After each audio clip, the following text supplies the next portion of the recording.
നമസ്കാരം. ഇന്ത്യയുടെ രാഷ്ട്രപതിയെ നമ്മൾ സാധാരണക്കാര് നേരിട്ടല്ലല്ലോ വോട്ട് ചെയ്ത് തിരഞ്ഞെടുക്കുന്നത്, അല്ലേ? അപ്പൊ പിന്നെ ആരാണ്, എങ്ങനെയാണ് ഈ തിരഞ്ഞെടുപ്പ് നടക്കുന്നത്? എന്തൊക്കെയാണ് രാഷ്ട്രപതിയുടെ അധികാരങ്ങൾ? ഇന്ത്യൻ ഭരണഘടനയുടെ ഏറ്റവും പ്രധാനപ്പെട്ട ചില ഭാഗങ്ങളിലേക്കാണ് നമ്മളിന്ന് കടക്കുന്നത്. രാഷ്ട്രപതിയെക്കുറിച്ച് പറയുന്ന ആർട്ടിക്കിൾ 52 മുതൽ 62 വരെയാണ്. അതിലെ ആദ്യത്തെ 4 ആർട്ടിക്കിളുകൾ, അതായത് 52 മുതൽ 55 വരെ, അതാണ് നമ്മൾ ഈ ആദ്യ ഭാഗത്തിൽ നോക്കാൻ പോകുന്നത്. അപ്പൊ തുടങ്ങാം.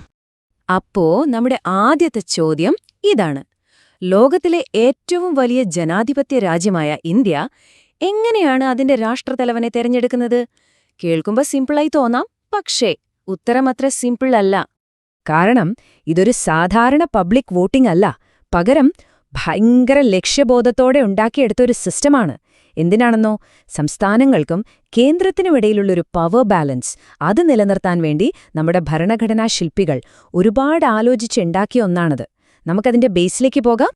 എല്ലാത്തിന്റെയും തുടക്കം എവിടെയാണെന്നറിയോ? ആർട്ടിക്കിൾ 52 ഈ ഒരൊറ്റ സിമ്പിൾ വാചകത്തിൽ നിന്നാണ്. ഇന്ത്യക്കൊരു രാഷ്ട്രപതി ഉണ്ടായിരിക്കണം, അത്രയുള്ളൂ. പക്ഷേ ഈ ഒരൊറ്റ വാചകമാണ് ഇന്ത്യയുടെ ഭരണ സംവിധാനത്തിന്റെ തന്നെ ഒരാണിക്കല്ലെന്ന് പറയാം. ഓക്കെ, അപ്പോ ഇന്ത്യക്ക് ഒരു രാഷ്ട്രപതി വേണം എന്ന് തീരുമാനിച്ചു, ആ പദവി സ്ഥാപിച്ചു. പക്ഷെ വെറുതെ ഒരു പദവി ഉണ്ടായാൽ മതിയോ? എന്തൊക്കെയാണ് രാഷ്ട്രപതിയുടെ അധികാരങ്ങൾ? അതാണ് അടുത്ത ചോദ്യം. അതിനാണ് ആർട്ടിക്കിൾ 53 വരുന്നത്.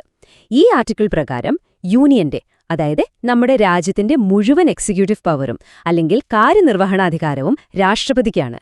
ഒരു കമ്പനിയുടെ സിഇഒ പോലെ നിയമങ്ങളൊക്കെ നടപ്പിലാക്കാനും ഭരണം മുന്നോട്ടു കൊണ്ടുപോകാനുമുള്ള ആ പരമാധികാരം, ഇത് അദ്ദേഹത്തിന് നേരിട്ടോ അല്ലെങ്കിൽ അദ്ദേഹത്തിന് കീഴിലുള്ള ഉദ്യോഗസ്ഥർ വഴിയോ പ്രയോഗിക്കാം. ഈ അധികാരങ്ങളിൽ തന്നെ ഏറ്റവും പ്രധാനപ്പെട്ട ഒന്നാണ് രാഷ്ട്രപതി നമ്മുടെ ഡിഫൻസ് ഫോഴ്സിന്റെ, അതായത് കര, നാവിക, വ്യോമസേനകളുടെയെല്ലാം സുപ്രീം കമാൻഡറാണ് എന്നത്. ഒന്ന് ആലോചിച്ചു നോക്കൂ, രാജ്യത്തിന്റെ മുഴുവൻ സൈന്യത്തിന്റെയും തലപ്പത്തിരിക്കുന്നത് രാഷ്ട്രപതിയാണ്. വളരെ വലിയൊരു ഉത്തരവാദിത്വമാണിത്. എന്നാൽ ഈ അധികാരം അൺലിമിറ്റഡ് ഒന്നും അല്ല കേട്ടോ. സംസ്ഥാനങ്ങളുടെ അധികാരത്തിൽ കയറി ഇടപെടാനോ അല്ലെങ്കിൽ പാർലമെന്റിന് മറ്റ് അധികാരികൾക്ക് ചുമതല കൊടുക്കുന്നതിനെ തടയാനോ രാഷ്ട്രപതിക്ക് കഴിയില്ല. അവിടെ ഒരു ചെക്ക് ആൻഡ് ബാലൻസ് നമ്മുടെ ഭരണഘടന തന്നെ ഉറപ്പാക്കുന്നുണ്ട്. ശരി, അധികാരങ്ങളെക്കുറിച്ച് നമുക്കൊരു ഐഡിയ കിട്ടി. ഇനി ഏറ്റവും ഇൻട്രസ്റ്റിംഗ് ആയ ഭാഗത്തേക്ക് വരാം. ആരെയാണ് ഈ രാഷ്ട്രപതിയെ തെരഞ്ഞെടുക്കുന്നത്? അതിനെക്കുറിച്ചാണ് ആർട്ടിക്കിൾ 54 പറയുന്നത്. വീണ്ടും ഓർമ്മിപ്പിക്കുകയാണ്, ഇതൊരു ഡയറക്റ്റ് ഇലക്ഷൻ അല്ല. അതായത് നമ്മൾ സാധാരണക്കാർ പോയി വോട്ട് ചെയ്യുന്ന ഒരു പരിപാടിയല്ല ഇത്. ഇതൊരു പരോക്ഷ തിരഞ്ഞെടുപ്പാണ്. അതിനായി ഇലക്ടറൽ കോളേജ് എന്ന് പറയുന്ന ഒരു പ്രത്യേക ഗ്രൂപ്പ് തന്നെയുണ്ട്. അപ്പോ എന്താണ് ഈ ഇലക്ടറൽ കോളേജ്? സിമ്പിളായി പറഞ്ഞാൽ, നമ്മൾ വോട്ട് ചെയ്ത് ജയിപ്പിച്ച നമ്മുടെ ജനപ്രതിനിധികൾ അടങ്ങുന്ന ഒരു സംഘം. ഇതിൽ പ്രധാനമായും 2 കൂട്ടരാണുള്ളത്. ഒന്ന്, പാർലമെന്റിലെ അംഗങ്ങൾ, അതായത് നമ്മുടെ എംപിമാർ. 2, ഓരോ സംസ്ഥാനത്തെയും നിയമസഭകളിലെ അംഗങ്ങൾ, അതായത് എംഎൽഎമാർ. ഇവിടെ വളരെ പ്രധാനപ്പെട്ട ഒരു പോയിന്റുണ്ട്. ഈ പറയുന്ന ലോക്സഭ, രാജ്യസഭ, സംസ്ഥാന നിയമസഭകൾ എന്നിവിടങ്ങളിലെ തിരഞ്ഞെടുക്കപ്പെട്ട അംഗങ്ങൾക്ക് മാത്രമേ വോട്ടവകാശമുള്ളൂ. അതായത് എലക്റ്റഡ് മെമ്പേഴ്സിന് മാത്രം.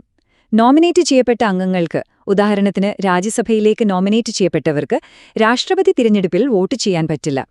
ഡൽഹി, പുതുച്ചേരി നിയമസഭകളിലെ അംഗങ്ങളെയും ഇതിൽ ഉൾപ്പെടുത്തിയിട്ടുണ്ട്.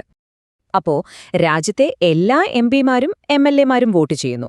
പക്ഷേ ഇവിടെ ഒരു ചോദ്യം വരും. ഉത്തർപ്രദേശ് പോലൊരു വലിയ സംസ്ഥാനത്തെ എംഎൽഎയുടെ വോട്ടിനും സിക്കിം പോലൊരു ചെറിയ സംസ്ഥാനത്തെ എംഎൽഎയുടെ വോട്ടിനും ഒരേ വിലയാണോ? അല്ല. അവിടെയാണ് ഈ തിരഞ്ഞെടുപ്പ് പ്രക്രിയയുടെ ഏറ്റവും കോംപ്ലക്സ് എന്നാൽ ഏറ്റവും ഫെയർ ആയ ഭാഗം വരുന്നത്. ആ ഒരു ഫെയർനെസ്, ആ ഒരു തുല്യത, അത് ഉറപ്പാക്കുന്ന ഗണിതശാസ്ത്രമാണ് ശരിക്കും ആർട്ടിക്കിൾ 55 വിശദീകരിക്കുന്നത്. നമുക്ക് ആ ഫോർമുലയിലേക്കൊന്ന് നോക്കാം.